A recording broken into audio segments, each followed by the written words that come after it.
गुरुभ्यो नमः परमगुरुभ्यो नमः हरिः Om. Having seen the story of Ambe and later on Shikandi, we now come to the extremely interesting story of Ambike and Ambalike, whose experiences in their lives in begetting a son is something unheard of or unimaginable. Well, here goes the story in a nutshell. Ambike and Ambalike married King Vichitravirya.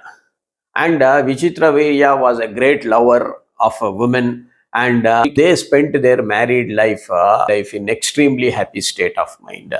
So much so that Vichitravirya neglected all his kingly duties and was always with his wives.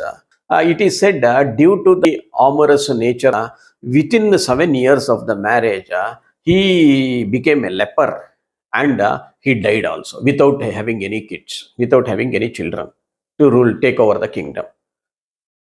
So now Satyavati, who was Vichitravirya's mother, was again troubled because there was no one to carry on the affairs of the state. Though Bhishma was there, Bhishma was always acting in the background. He had vowed that he will never become a king. So, keeping Vichitravirya, he was ruling the kingdom. Now, with Vichitravirya not in the picture, there was a big vacuum in the kingdom. So, Satyavati calls Bhishma and she says, see, now that your brother Vichitravirya has died, you please marry this Ambike and Ambalike and give them sons so that our lineage will continue. Otherwise, everything will come to a stop here only. There will be anarchy in the kingdom. So please marry them. Bhishma says, what is that you are telling, O mother? I have taken a vow of celibacy and I can't marry Ambike or Ambalike. You please drop that idea from your mind. For which Satyavati says, I know you have taken a vow of celibacy, but what is the vow of a celibacy of a single man when the future of the nation is at stake? Now there is no king, there is nobody, there is no not even a single small baby whom we can represent as a king and rule. Nobody is there. Is your individual woe more important than the nation's future? No, you marry these two girls. Your brother, wife, you please marry and beget sons. For which Bhishma says, no, I cannot definitely marry because of my woes. I will definitely not marry. And you telling that the nation's future is important, I agree, but not in this way. I getting married is not a solution. You are well versed in the Shastras. You know that when kings die early without kids, and when there is nobody else to beget them sons, it is a practice. You know that ascetic Brahmins will be invited to cohabit with the queens and beget a son. And who are these Brahmins or sages? They will be totally detached from the earth. They will not have any emotional attachment. Just for the interests of the nation, in the interests of the public, they will cohabit with the queen for a night and then they will beget a son and they will go away. You know this practice, mother. Why don't you invite some sages and let them cohabit with Ambike and Ambalike so that the sons will be born? Satyavati thinks, yes, that is a good idea. That needs to be done. And she remembers her son Vedavyasa. You may remember in one of my earlier talks, I had detailed the story of Vedavyasa, where he was born as a son to Satyavati in her virginity itself through King Parashara. Vedavyasa had told at the time of taking leave of his parents, saying that whenever there is a crisis in the family, please call me, I will come and help. She remembered, Satyavati remembered those words and called sage Vedavyasa. Vedavyasa comes to the kingdom and he understands the situation. And when Satyavati says you have to cohabit with Ambike and beget a son to in order to save the kingdom, Vedavyasa says, see, I am an ascetic. I do not even look or touch any woman because such is my penances and such is my asceticism. So If I have to save your kingdom by sleeping with Ambike, she has to first purify herself. For 1 year, she has to do japa, tapa, homas, havanas, and purify her body and mind, and become a very sattvic woman. Then next year I will come and I will cohabit one night with her, and you will beget a son. Satyavati says, "Oh, this what is this 1 year and all? We can't wait. We want a son immediately. The kingdom is in anarchy, and you are telling it will take 1 year. No, no, no. You devise some way. You please cohabit with. Let her beget a son." Vedavyasa says, "Okay, if that is the case, I cannot appear in this ascetic forum. I will assume some other forum, but ask Ambike not to be afraid of my forum.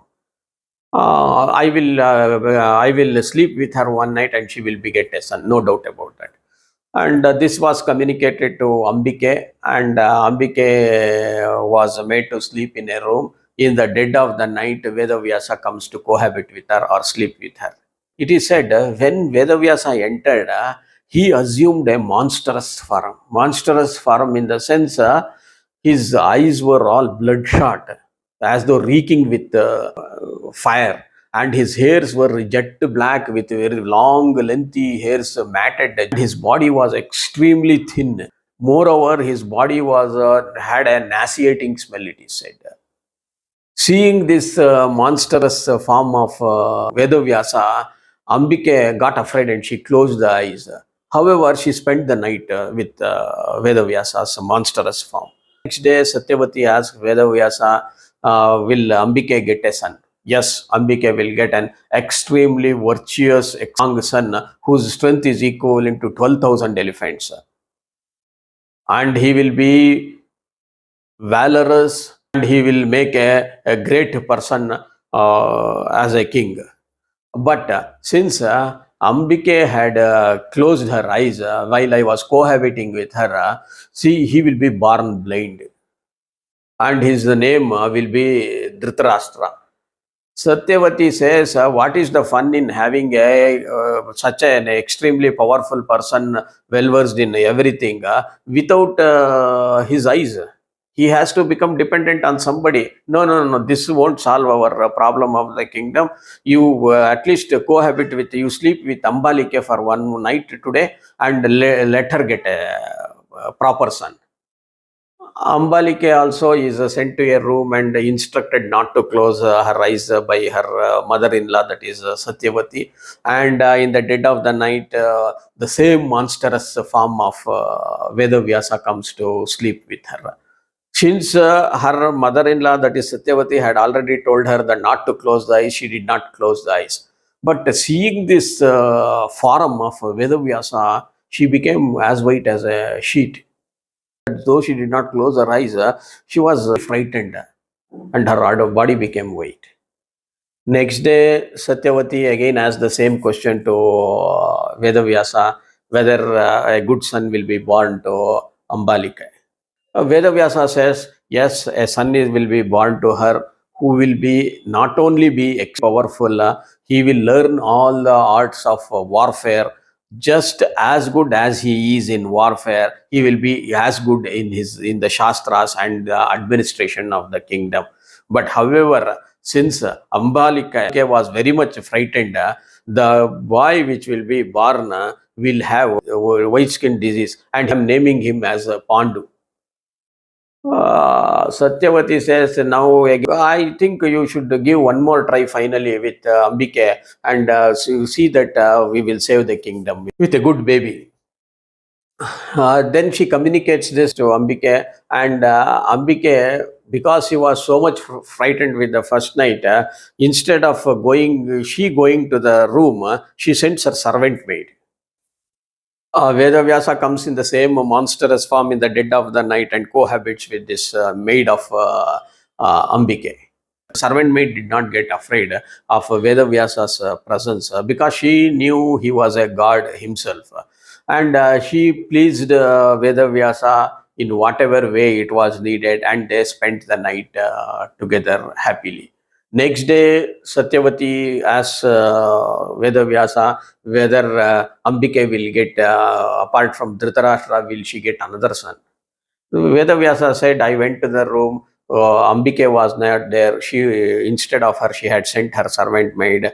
But however, that servant maid pleased me well, and through our union, a great man will be born who will be extremely religious. He will be aware of all the Shastras. He will be aware of all the Vedas. He will be an extremely good administrator. And moreover, his words of wisdom will throughout the centuries be followed by various other kings and the common public. Such will be the wise man, and his name will be Vidura. This is where the Mahabharata says Vidura the wise. So, having done this duty, Vedavyasa departs, and these three sons will be born. For Ambike, Dhritarastra will be born, and for Ambalike, Pandu Raja with white skin disease, he will be born. And for Ambike's servant maid, Vidura will be born. So, this is the starting point of the Mahabharata, where the characters of Dhritarashtra and Pandu are more familiar with the common people like us. Here we come to the end of the wonderful story of three sisters who had varied experience. Thanks for watching this video. Have a good day. Bye.